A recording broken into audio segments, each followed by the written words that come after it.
Thanks very much, Nick. It's fantastic to be talking today about aminoglycinine dosing, and very exciting to have everyone on board. So thank you for joining. As everyone online is probably well aware, that effective treatment of vivax malaria requires treatment of both the blood stage to kill off the blood stage that makes our patients sick, but also treatment of the hypnozoites that hide in the liver and relapse, leading to infections later on down the track.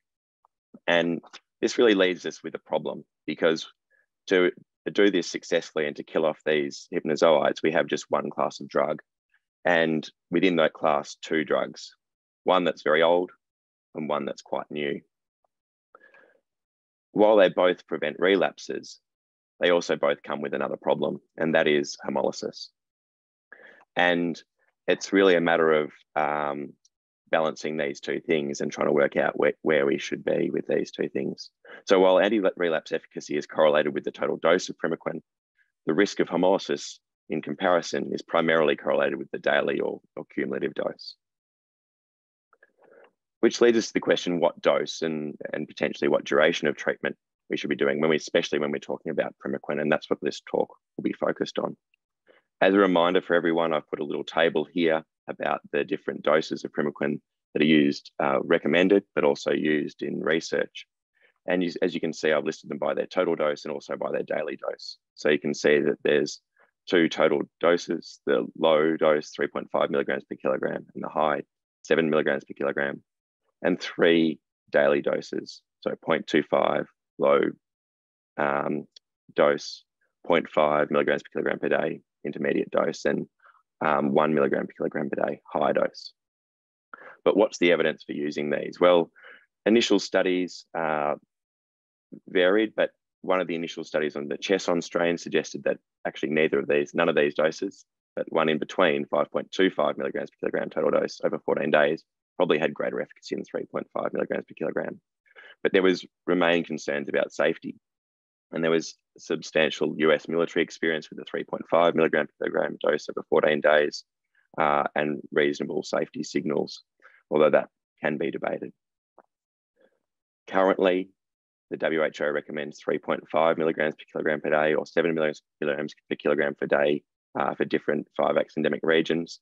The 7 milligram per kilogram is recommended for Southeast Asia and Oceania, similar to the red circle on the map there, with 3.5 milligrams per kilogram recommended for all other regions as a total dose. And that's over 14 days. Recently, they've also added the recommendation for a low dose, 3.5 milligrams per kilogram over 7 days. Unfortunately, the vast bulk of practice is that people use 3.5 milligrams per kilogram over 14 days because there's concerns about safety.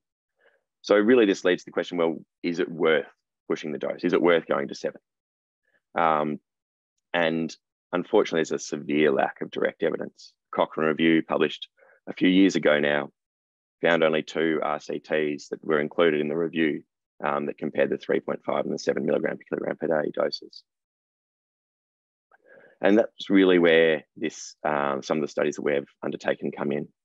So rather than design a clinical trial across all endemic regions with thousands of participants costing tens of millions of dollars probably, or potentially more, we approach this question from an alternative perspective.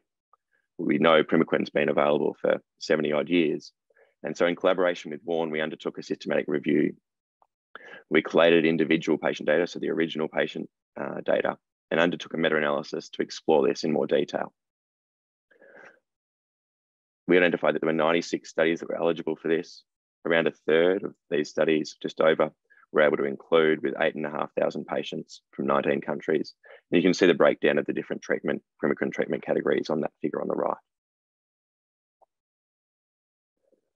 So part of the question, obviously, is we looked at the efficacy of Primaquine dose. And this included around 6,800 patients.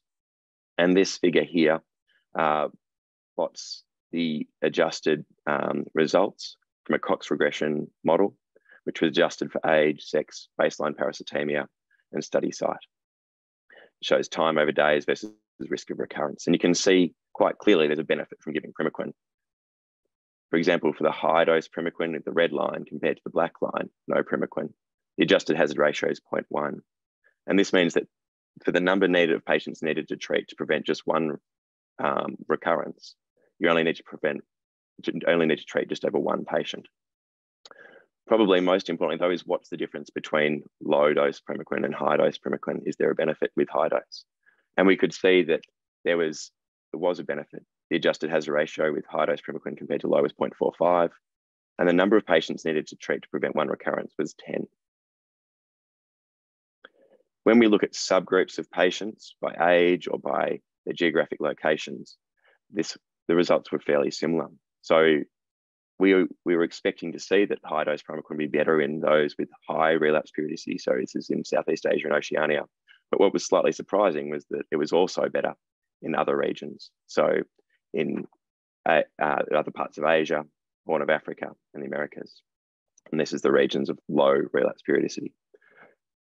There were benefits in all age groups, although it's worth noting that low total dose Primaquine was probably less effective in patients less than 5 years of age.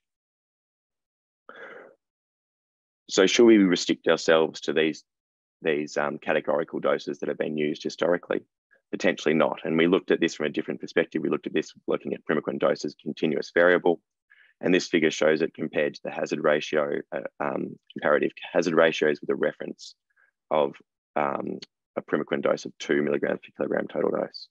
And as you can see, basically as the total Primaquine dose increases to the right, the hazard ratio falls until you get to around 6 or 7 milligrams per kilogram, where it starts to flatten off.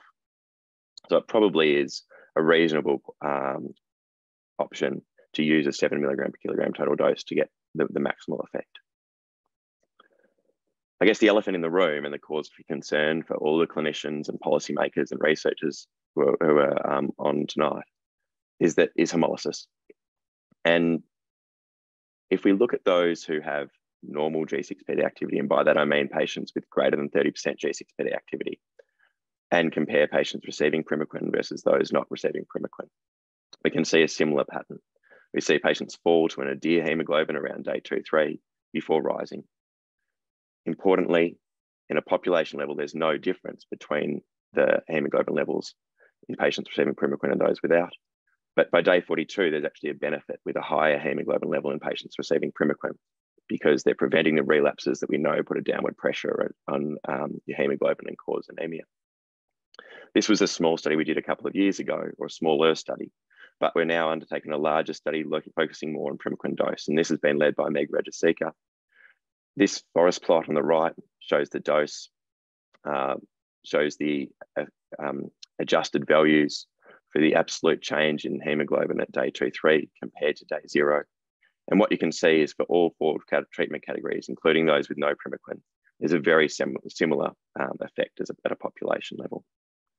So population level is one thing, but the biggest cause for concern are the outliers. What happens to the people that have a severe event?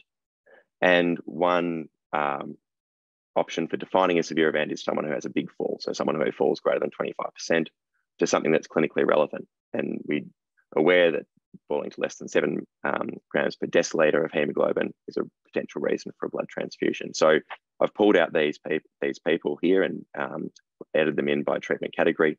You can see that there was one patient who received no Primaquine that had this event. There were 4 and 6 patients respectively in the intermediate and high dose groups that also had this event. Let's narrow down further, because the group of people that we're potentially most concerned about with haemolysis are those with G6PD activity of 30 to 70%. And this includes a large number of female patients who are heterozygous for G6PD deficiency. This figure, again adjusted for a number of confounders, shows G6PD activity versus the day 2-3 hemoglobin. And what's important is that you can see that there is a relationship or correlation between G6PD activity and day 2-3 hemoglobin in that 30 to 70% range. If we look at this in more detail, so narrow down on the 30% to 70% G6PD activity, this is a plot of all the unadjusted values, all the actual patient values. The solid circles are male patients, the open circles are female patients. It's quite a busy figure, but we use this to be able to look at safety measures in more detail. And you can see here the same safety measure we mentioned before, listed by the same categories, but now restricted to patients who had 30 to 70% of G6PD activity. There are low numbers, but you can see that there were no patients with receiving low daily dose Primaquine or intermediate daily dose Primaquine that had this event occur. There were 2 patients receiving high daily dose Primaquine, so that's 1 milligram per kilogram per day, both who were female who had this event occur. Both were from the same study. But again, it's worth noting that all of these groups are quite small. So what can we conclude? What can we summarize? It seems fairly clear cut that a high total dose Primaquine is more effective than low total dose Primaquine in many regions. And it's probably worth noting that this is standard treatment in many countries, including countries such as the United States, the United Kingdom and Australia, where routine G6PD testing is available and performed over at a 30% level. And we can say that increasing the total dose of Primaquine to 7 milligrams per kilogram for 3.5 reduces the risk of recurrence by around 55%. But there are regional and individual variations. And one of the important things is that some of these variations potentially are the reason why there is a benefit of high dose Primaquine in low relapse periodicity countries, outside of what we might have traditionally thought. So it may be that this high dose is overcoming some of the risks or some of the treatment and factors impacting this, such as poor adherence or CYP2D6 genotypes. In terms of hemolysis, there was no increased risk of hemolysis with Primaquine in patients with greater than 30% G6PD activity at a population level.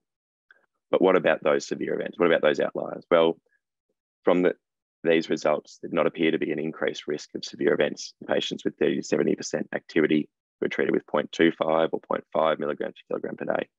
But there was a signal of increased hemolysis in female patients at 1 milligram per kilogram per day. Although it's worth noting that these data were sparse.